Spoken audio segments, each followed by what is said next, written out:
जय हिंद बच्चों, कैसे हैं? ठीक है ना? छठ मैया की महापूजा बीत गई, दिवाली उससे पहले बीती, फिर उसके बाद भैया दूज, गोवर्धन पूजा और चित्रगुप्त पूजा, भगवान श्री चित्रगुप्त की महापूजा, इन सब की पूजा बीत गई। और एक पूजा हमेशा चलती रहती है, वह है माता सरस्वती की पूजा, पुस्तकों की पूजा, कलमों की पूजा और अपने अध्यवसाय की पूजा, अपने उद्देश्य की पूजा।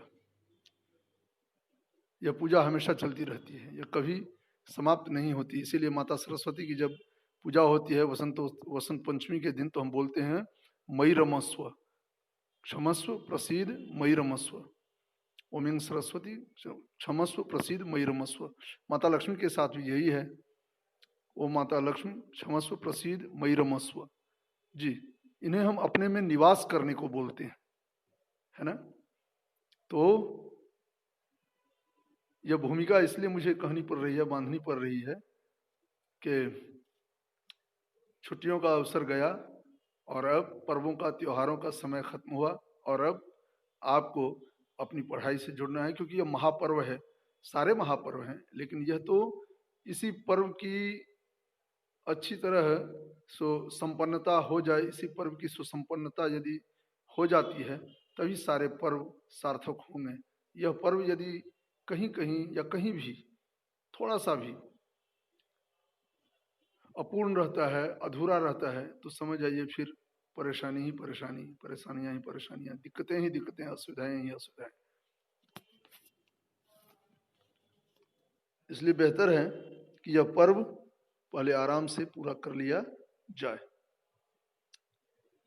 हालांकि इस बारे में एक बात और बता दूं, यह पूर्ण कभी नहीं होता, हम अधिक से अधिक प्राप्त करते हैं, क्योंकि पूर्ण कोई कर ही नहीं सकता, विद्या का कहीं अंत नहीं है। चलिए, मैं समझता हूँ आपको लगता होगा ये कहाँ से फिलॉसफी लेकर आ गए। आज फिलॉसफी नहीं है, ये जीवन की सच्चाई है। हम आज से समास पढ़ने जा रहे हैं। समास का एक भाग आप पढ़ चुके हैं, ये अगले सप्ताह के लिए है। अगले सप्ताह यानी जो 28 के बाद का जो सप्ताह होगा दिसंबर महीने में जी, तो ये उसी से संबंधित है। समास है, आपकी कक्षा है, आप हैं, मैं हूं, और ऊपर वाले का कर्म है, उसकी दया है। तो चलिए हम शुरुआत करते हैं। आप सबको एक बार फिर से छठ महापूजा की बहुत बहुत बधाइयाँ, शुभकामनाएं और आशीर्वाद मेरी ओर से। पर्दा खुल रहा है और यह बहुत ही आकर्षित करता है मुझे। हमेशा जब भी कुछ ऐसा होता है कि हम कुछ नया सीखते हैं, तो समझ जाइए अज्ञान का पर्दा सरक गया और ज्ञान के कपाट खुल गए, ज्ञान का भंडार आपके सामने उपस्थित हो गया, हाजिर हो गया, ताकि आप उसका मनचाहा उपभोग उपयोग कर सकें।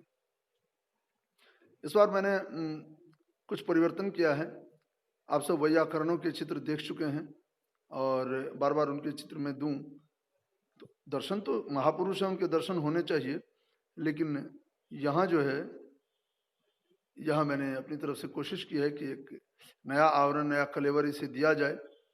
तो फूलों से बढ़कर और क्या हो सकता है जो हमें प्रसन्नता दे, फूलों से बढ़कर और क्या हो सकता है जो हमें हर्षोल्लास दे, फूलों से बढ़कर और क्या हो सकता है जो हमें आनंदित करे। लिहाजा मैंने इसी एक महान तत्व का यहाँ समायोजन किया है।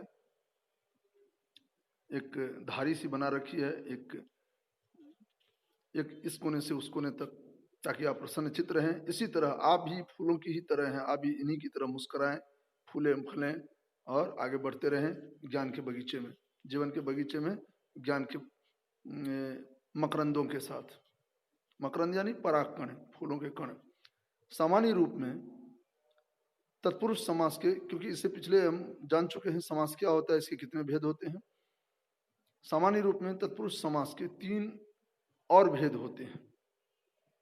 आपको पता है बच्चों, इससे पहले हम कारक के आधार पर तत्पुरुष समास के सारे भेद, जो 6 भेद होते हैं, उपभेद होते हैं, सो हम जान चुके हैं। और यहाँ से शुरुआत होती है तत्पुरुष समास के और भेदों की। सामान्य रूप में तत्पुरुष समास के 3 और भेद होते हैं। कौन कौन? कर्मधारय, द्विगु और नय। कौन कौन से? कर्मधारय, द्विगु और नय समास। जी हाँ। अब देखिए क्या होता है, कर्मधारय क्या है, द्विगु क्या है और नय क्या है, इसके बारे में हमें आगे की जो स्थिति है उसमें जाना होगा। अगले पृष्ठ पर आइए।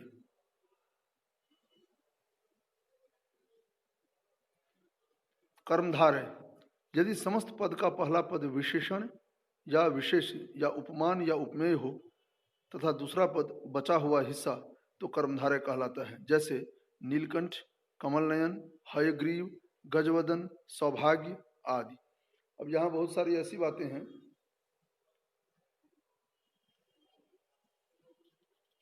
जैसे मैंने यहाँ कहा,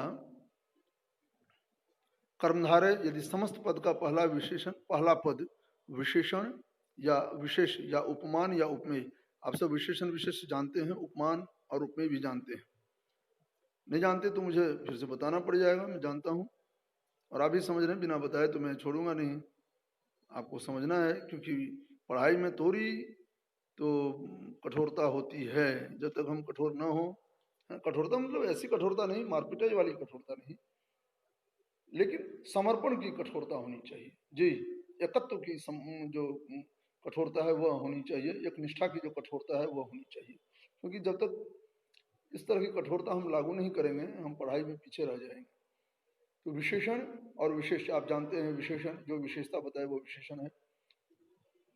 मैं यहाँ एक विशेष रूप में है बचा हुआ हिस्सा, इसको रेखांकित करना है मुझे, इसके बारे में विस्तार पूर्वक बताना है। विशेषण जो विशेषता प्रकट करे, विशेष जिसकी विशेषता प्रकट की जाए। जैसे काला घोड़ा, काला विशेषण है और विशेष घोड़ा। ठीक। उपमान या उपमेय आप जानते हैं, तुलना को हम उपमा बोलते हैं, और तुलना करने के लिए 4 तत्व होते हैं, अलंकार में आप जान चुके हैं। उपमान जिससे तुलना की जाए और उपमेय जिसकी तुलना की जाए। याद आ रहा है ना कुछ, है ना? जिससे तुलना की जाए और जिसकी तुलना की जाए, जी, वह उपमान और वह उपमेय है। तो जिससे तुलना की जाएगी वह उपमान है, क्योंकि वह बड़ा होता है, और जिसकी तुलना की जाएगी वह उपमेय है, वह छोटा होता है। दोनों में समानता होती है, आप सब जानते हैं, समान धर्म और वाचक शब्द। चेहरा चंद्रमा की तरह सुंदर है। अब यहाँ चेहरा जो है यह उपमेय हो गया, और चंद्रमा जो है वह उपमान हो गया, और की तरह जो है यह हो गया वाचक शब्द, और सुंदरता जो है, सुंदर होना जो है, यह गुण जो है, यह समान धर्म है, आप सब जान रहे हैं। जी। तो क्या है, कर्मधारय में होता क्या है, तो कर्मधारय में पहला पद, देखिए ये सब कर्मधारय अलग से नहीं है, वह तत्पुरुष का ही एक भेद है। तत्पुरुष यानी जिसका दूसरा पद प्रधान हो, आप समझ रहे हैं। तो ऐसा उपभेद आप बोल सकते हैं, भेद को भेद बोलते हैं। ऐसा उपभेद जो विशेषण विशेष और विशेषण विशेष या उपमेय उपमान से युक्त हो। ठीक है। और यहां मैंने जिसे रेखांकित किया है, तथा दूसरा पद बचा हुआ हिस्सा। बचा हुआ हिस्सा यानी 2 पद होते हैं, पूर्व पद और उत्तर पद, पहला पद और दूसरा पद। ठीक है। तो पहला पद यदि विशेषण होगा तो उसका बचा हुआ पद क्या होगा, विशेष। विशेषण तो तभी आएगा जब कोई विशेष्य हो, तो उसका दूसरा पद जो होगा वो विशेष्य हो जाएगा। या पहला पद यदि विशेष्य हो जाएगा तो दूसरा पद क्या हो जाएगा, विशेषण हो जाएगा। ठीक है। अब यहाँ समझाता हूँ। पहला पद यदि उपमान होगा तो दूसरा पद उपमेय हो जाएगा, और यदि पहला पद उपमेय हो जाएगा तो दूसरा पद उपमान हो जाएगा। समझ रहे हैं, ये चीज है। तो यहाँ जो है तथा दूसरा पद बचा हुआ हिस्सा वह यही है।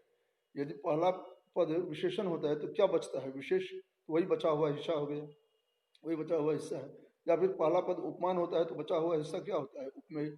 उलट दीजिए, पहला पद यदि उपमेय तो बचा हुआ हिस्सा उपमान, और यदि पहला पद विशेष है तो बचा हुआ हिस्सा विशेषण। यानी ये जो दोनों पद हैं, विशेषण विशेष उपमान उपमेय, इनके जो जोड़े हैं, तो जोड़े का यदि एक शब्द आएगा तो दूसरा बाद में आएगा, है ना, उत्तर पद में, यानी बाद वाले पद में। या बाद वाला यदि पहले आ गया तो फिर पहले वाला बाद में आ जाएगा। ठीक है ना। तो उसे कर्मधारय कहते हैं, या तो वह कर्मधारय कहलाता है। वीडियो को छोटा रखा जाता है ताकि सब कुछ सही तरीके से हो सके, सही समय